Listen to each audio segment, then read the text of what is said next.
तो दोस्तों, फिल्मों के सफर में आपका स्वागत है।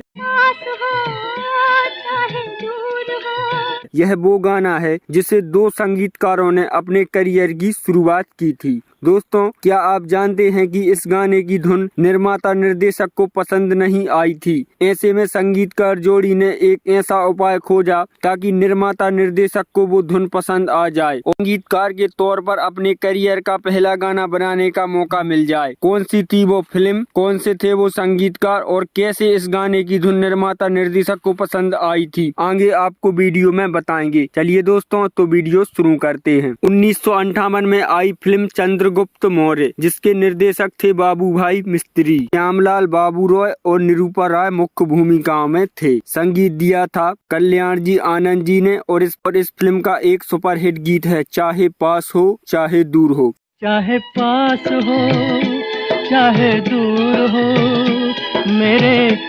फिल्मों में आने से पहले कल्याण जी और आनंद जी अपने पिता की किराने की दुकान पर बैठते थे। वो दुकान के कामों में लगे रहते थे। पिता की दुकान से एक व्यक्ति सामान लिया करता था, लेकिन वो किसी वजह से उधार के पैसे नहीं चुका पा रहा था। जब उनके पिताजी वीरजी शाह ने रुपए देने को कहा तो उसने वीरजी शाह से कहा कि वो पैसे के बदले उनके बेटों को म्यूजिक की शिक्षा दे सकते हैं। उनके पिता इस बात पर राजी हो गए। इसके बाद उस व्यक्ति ने उनके बेटों को संगीत में ट्रेंड कर दिया। संगीत की शिक्षा लेने के बाद कल्याण जी ने अपने भाई आनंद जी के साथ कल्याण जी वीरजी एंड पार्टी के नाम से एक ऑर्केस्ट्रा बनाया। इसके बाद दोनों भाई शहर से बाहर भी प्रोग्राम किया करते थे। इन्हीं दिनों सुभाष देसाई सम्राट चंद्रगुप्त मौर्य निर्माण कर रहे थे। इन भाइयों ने सुभाष देसाई को चाहे पास हो चाहे दूर हो की धुन सुनाई।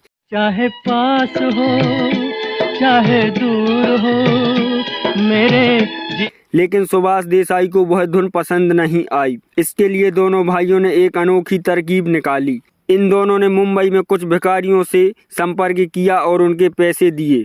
भिखारियों से कहा कि वो प्रोड्यूसर सुभाष देसाई के घर के बाहर जाकर ऊंची आवाज में चाहे पास हो चाहे दूर हो ये गाएं। जब सुभाष देसाई घर में होते तो भिखारी उनके घर के पास जाकर चाहे पास हो चाहे दूर हो की धुन गाने लगते। सुभाष देसाई ने बार बार इस गाने की धुन सुनी तो उनको लगा कि ये धुन लोकप्रिय है, तभी तो भिखारी भी इसे गा रहे हैं। ऐसे में उनको लगा कि इस धुन को अपनी फिल्म के लिए लिया जाए। इस तरह से कल्याण जी आनंद जी को संगीत के तौर पर पहला गाना मिला। उन्होंने चंद्रगुप्त फिल्म में संगीत देने का काम मिला। तब उनके अपने गाने को मोहम्मद रफी कर लता मंगेशकर से गवाने का फैसला किया। जब इस गाने का रिकॉर्ड जारी हुआ तो इसे देखते ही देखते ये गाना सुपरहिट हो गया। चाहे पास हो चाहे दूर हो मेरे।